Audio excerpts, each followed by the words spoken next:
Osho versus सद्गुरु, दोनों में से कौन बेस्ट है? ये सवाल मुझसे पूछा है वाईटी जोकर ने, और ये मुझसे बार बार पूछा गया है। मैंने इसे कई बार इग्नोर करने की कोशिश की, लेकिन फिर मुझे पता चला कि काफी लोग जानना चाहते हैं। अरे भाई, पहले अपने भीतर देखो, आखिर आप दोनों बड़ी हस्तियों में से बेस्ट क्यों चुनना चाहते हो? आपके लिए दोनों में से कौन बेहतर है, सद्गुरु या ओशो? इस तरह का सवाल आपके दिमाग में इसलिए आया क्योंकि आप बाजार में घूम रहे हो और पूरी तरह से कंफ्यूज्ड हो। आप बेस्ट चुनना चाहते हो? अरे भाई, ऐसी कौन सी चीज है जो ईश्वर ने बनाई हो और वो बेस्ट ना हो? वैसे तो दुनिया में बेस्ट कुछ भी नहीं होता, और देखा जाए तो सब कुछ बेस्ट है, यूनिक है। ये संसार, ये यूनिवर्स, आप, मैं, ये ईश्वर की बनाई हुई वो रचना है जो ईश्वर ने कभी दोबारा नहीं बनाई। आप इकलौते सिंगल पीस हो, मैं भी। देखो, इस प्रकृति के सहयोग की वजह से आप और मैं हूं।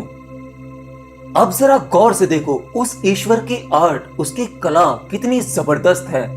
ईश्वर ने एक बार आपको बनाया, मुझे बनाया, और बस बना दिया।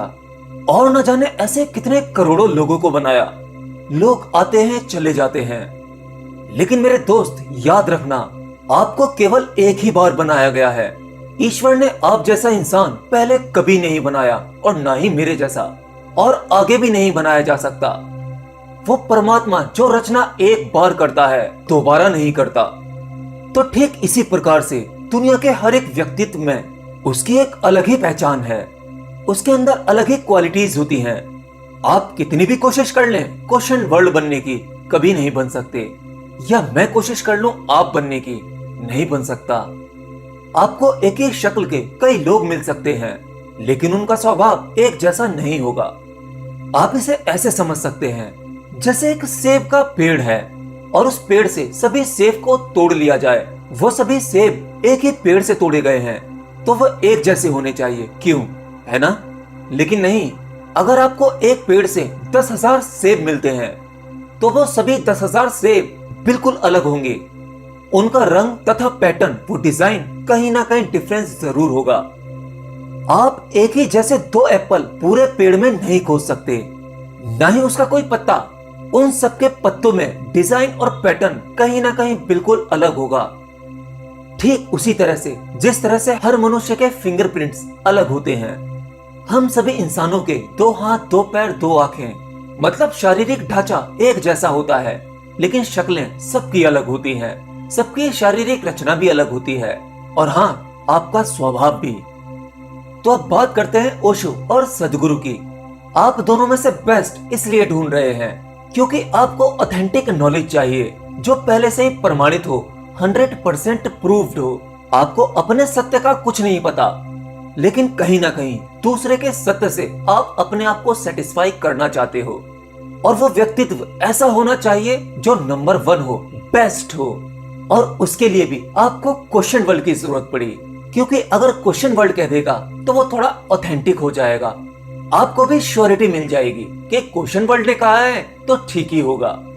मेरे दोस्त, दोनों ही पर्सनैलिटी अपने आप में ही जबरदस्त हैं।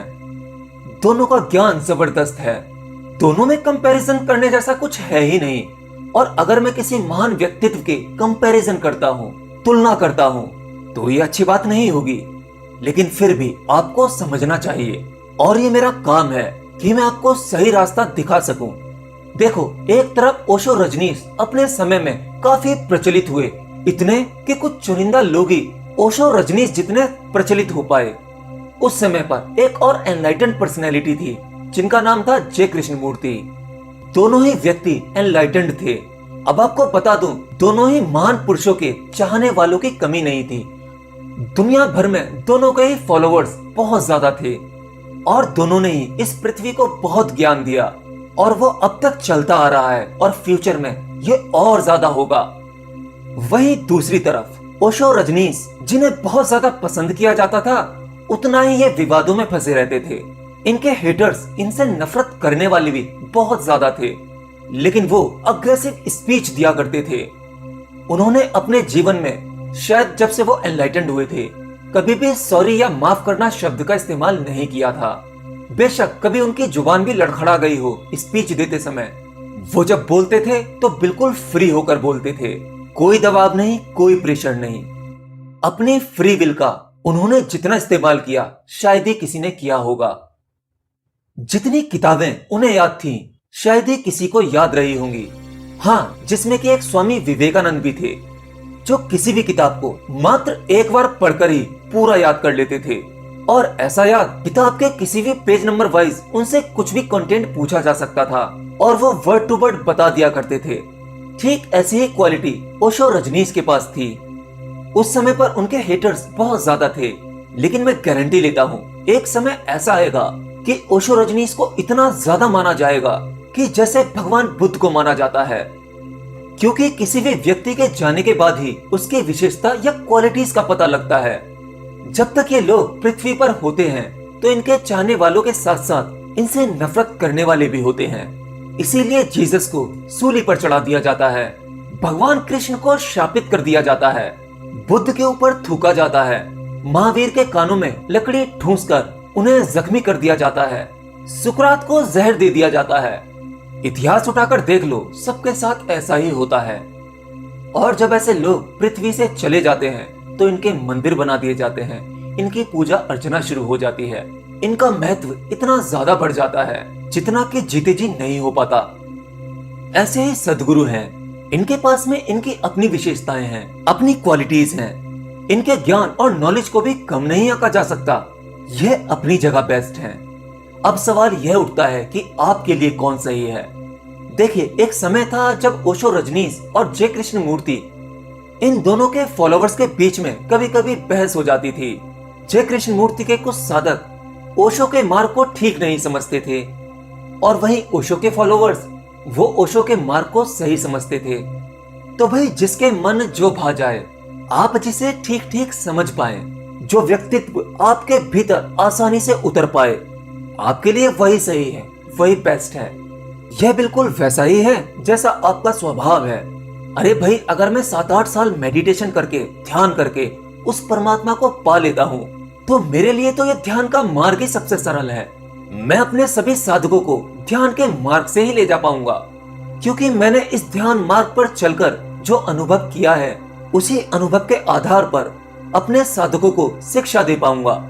और अगर मैं दिन रात उस ईश्वर की भक्ति करता हूँ और फिर मुझे ज्ञान की उपलब्धि होती है, तो ऑफ कोर्स मैं भक्ति योग को ही सबसे सरल बताऊंगा और वही मेथड अपने साधकों को सिखाऊंगा।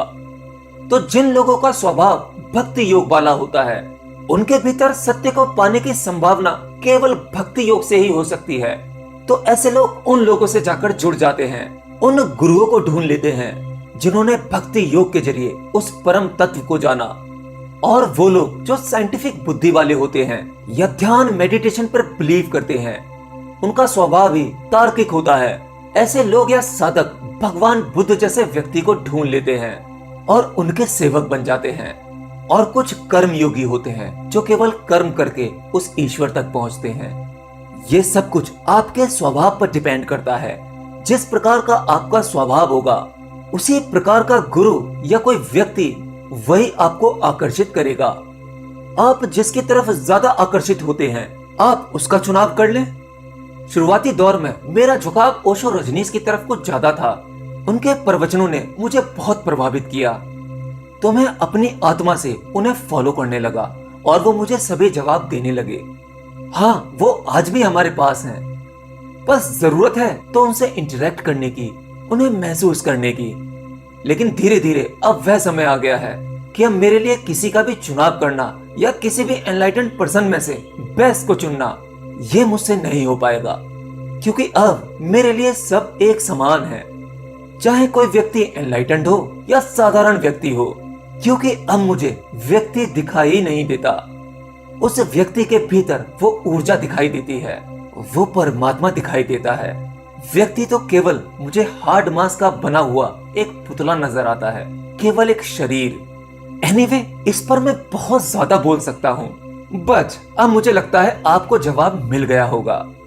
आप वहीं जाइए जो आपको सच में आकर्षित करता हो, जहां आप पूरी तरह से समर्पण कर पाएं। अपने आप को पूरी तरह से जिसको भी सौंप पाएं, आपके लिए वही सही है। इसका जवाब आपको आपके भीतर से ही मिलेगा। करो तो किसी एक को फॉलो करते रहो, और तब तक करो जब तक कि वहां तक पहुंच ना जाओ।